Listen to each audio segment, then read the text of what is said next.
Welcome to Coaches Weekly. I'm CJ Sellner here with the head cross country coach Dave Risch. It's been a fun season for you guys so far in the preseason. It's long, it's a grind.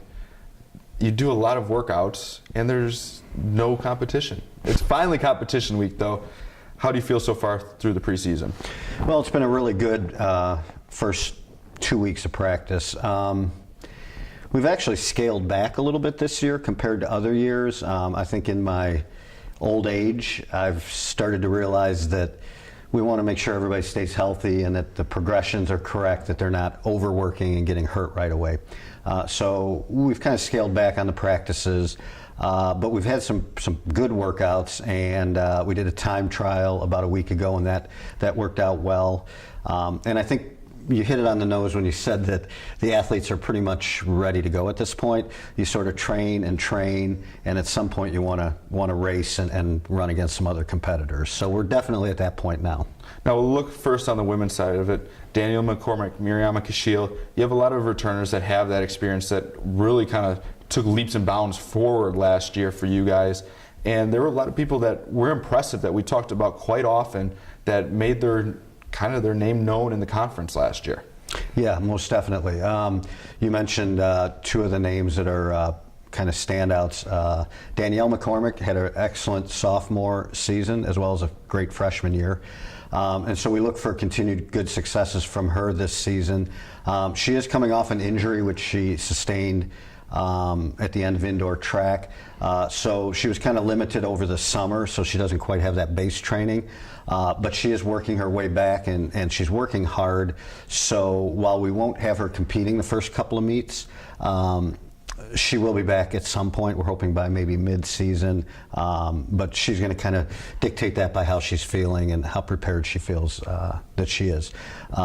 Miriama's been tremendous. She's had a very good first 2 weeks. Her mileage is good. We did a speed workout that she looked really good at. So she seems to be ready to race, and I think she's going to have a tremendous season up at the front for us. And Molly Miklos is another one who made tremendous improvement throughout last cross-country season and carried that on through track season. And so I think she's going to develop into a very solid number 3 or 4 runner for us and really help our team. Now on the men's side, Josh Warren's a standout name. Anthony Guerrero, those are kind of your top guys. And Aaron Boyer, you guys lost after last year. But you guys still have that kind of group that sets the pace that everybody, even your young people, men and women for both sides, they're kind of striving to be towards basically keep up and learn. Right. Those two are, it's a small nucleus, but it's a good nucleus. Josh Warren, of course, is just a good athlete and a great character for our team, so it's important to have him out there competing for us. And he had a good season last year, and this is his final go-around as a senior, so we're looking for big things from him. And Anthony Guerrero has just gotten better every single week since he's been here. So going into his junior year, had a great summer of training. His times look really good. His mechanics look good, so we're looking for a strong season from him this fall. Now, cross country it's an individual team sport. You work together in certain aspects, but when it comes down to it, you have to run your race. Nobody else can run it for you. Nobody can pick you up. How do you kind of emphasize the team aspect of kind of that cheering on each other and kind of getting better and feeding off each other throughout a long preseason?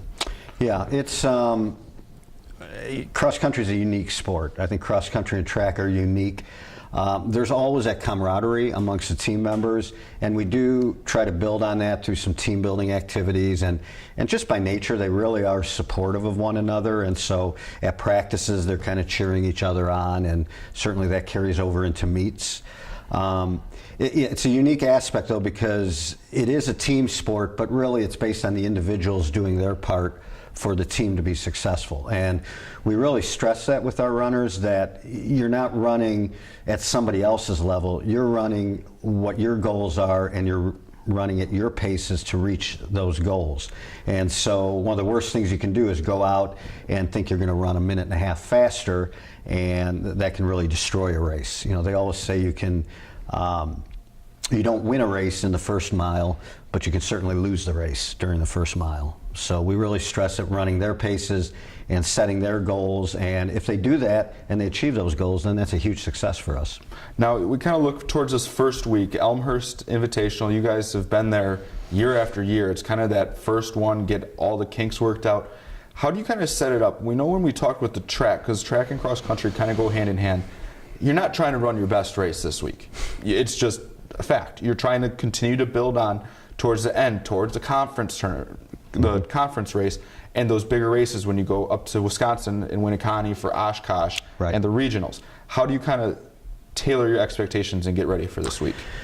Well, really all of the meets up until we get to the championship portion, which would be conference and the Midwest regionals, we really look at it like it's a training session, and it's all designed to train us so that we're at our best at the end of the year.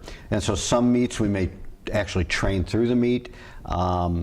Some meets we may use some different tactics to kind of build something different in our training. But this is not a end-all, certainly the first couple of meets.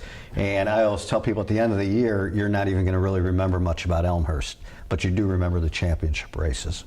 Now, you have a good-sized squad, 15 women, 10 men, as I was reading earlier. It's a good squad. You guys have a lot of experience. You have newcomers coming in that are just got to learn the way Concordia Cross Country does things. What are your kind of expectations for this group for the 2016 season? Well, my expectations are that they work hard and that they set goals that are realistic and that they work hard to achieve those goals. And I've done that with every team that I've had.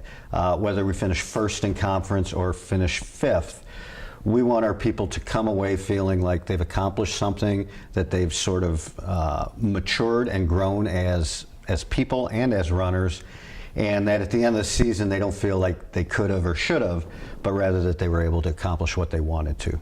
Well, that's what success is. Well, thank you for taking your time out. Good luck on Friday night at Elmhurst. Cougar Cross Country, they get their season started. Their race starts at 5 p.m. in Elmhurst. You can find the links and where they will be racing at cucougars.com. For head coach Dave Risch, I'm CJ Sellner. Thank you for watching Coaches Weekly.